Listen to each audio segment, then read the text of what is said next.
जंघिया खसाए बाबा बैसला मंडप चढ़ी। जंघिया खसाए बाबा बैसला मंडप चढ़ी।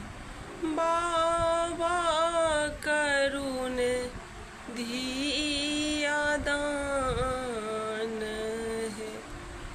आहे बाबा करुण कन्यादान है।